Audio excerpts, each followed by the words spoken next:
As I keep saying, the Kawasaki side stand sticks out. As you can see, it's poking out quite a bit. What I've done is bought a very cheap aftermarket side stand. I can make it the same length, and then when it's folded in, it'll be tucked out the way, and I can decide what I'm going to do about the kick down bit. It's adjustable with an M12 studded bar into an aluminium machined top bit. The distance from the peg, or the spring peg, to the other one appears to be the same. It's got the same bore size and thread size for the bolt. The difference is the spec says 8mm between the flats in the gap, measures about 8.5, whereas this one is 10mm. What I'm hoping I can do is use the milling part of the Boxer Duet with a 10mm cutter tool in to mill down the centre. After a little experimentation, we have started the job. It's very, very slow. I'm going to do a half depth cut on this side, so I've got it going down 13mm, and that's going to take, I think it's suggested, anything from half an hour to an hour, and then I'll flip the piece over and cut it from the other side.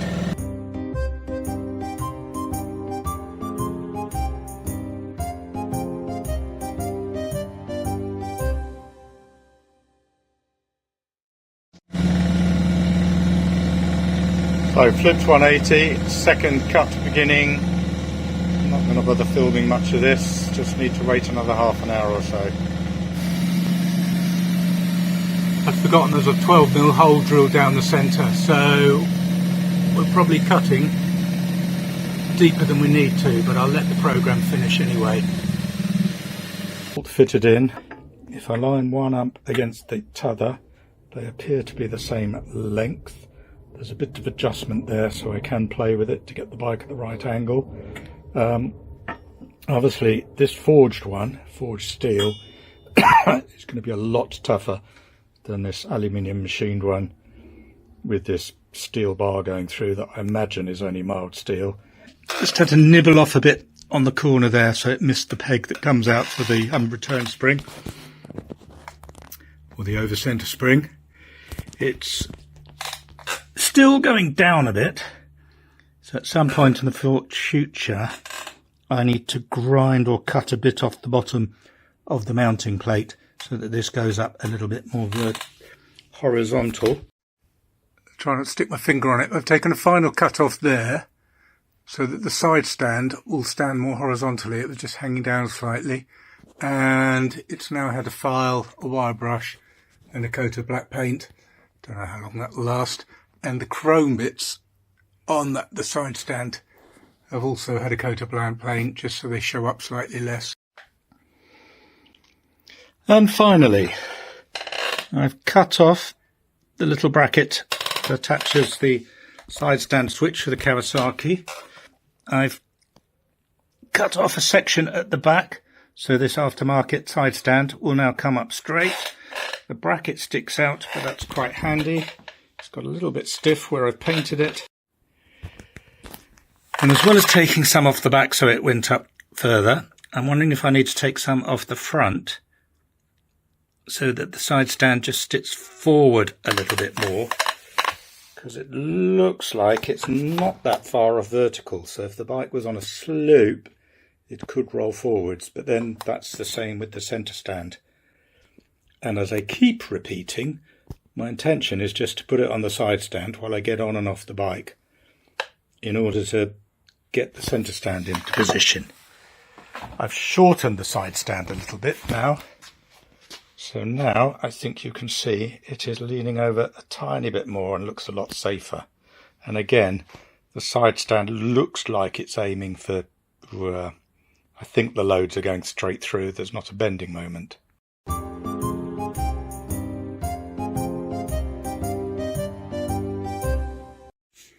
think I've talked about the front brake before. As standard, Moto Morini brakes were chrome plated, giving an extremely smooth braking surface. So with the correct pads, I expect you got a lot of surface contact. Which I don't remember them being a problem in the rain either, but that was a long time ago when I had my Morini 3.5 Sport, 83 or 4, when I used to ride it a lot. But over time, the chrome plating gets worn away and you end up with the steel below showing through, as you can see on this disc of unknown origin or age. And on this one, although I've tried using abrasive paper on a flat surface, etc., to clean it up, all I end up with is brake dust and a slight pulsing through the brake lever. And I do wonder, last year when I fell off, whether I had, I don't remember, but whether I had applied the brakes slightly and that pulsing was enough just to lock the wheel. Medina, be careful with my dirty hands, have had another batch of the 260mm brake discs made, and these appear not to be chrome. I imagine they're some sort of cast iron or steel. So £155, I've ordered one of those and I'm going to fit that today. Bit of a fight getting the wheel back in, and in the end I took the caliper off to get the wheel in and then replace the caliper. Don't know that you can see very well with this, but the clearance either side of the disc looks to be even enough, and that is without, for some reason, I had shims against the spacer and shims in the caliper, both of them moving things that way. So I remember why I put shims in there. I can't remember why I put shims in there, but they're gone. I probably shouldn't have done, but I'm going to run the same brake pads and see how they go. Nice shiny disc, pressure built up, it grips it. I still have to do a test drive.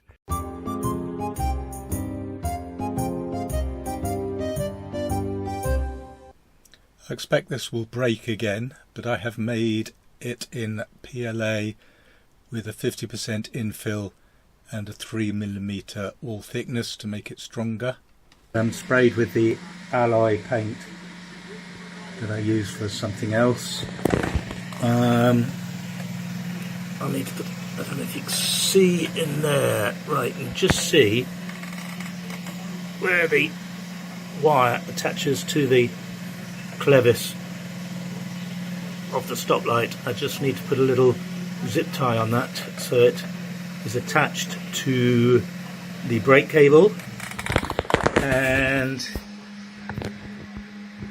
there is a slot in there as well, which is designed for a zip tie to go around the frame.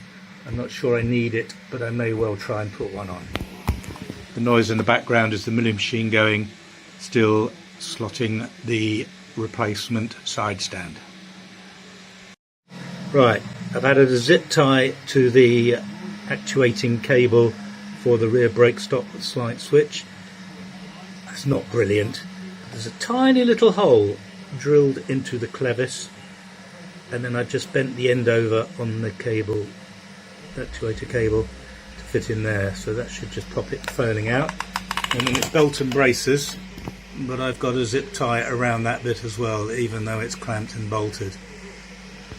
See how long this one lasts.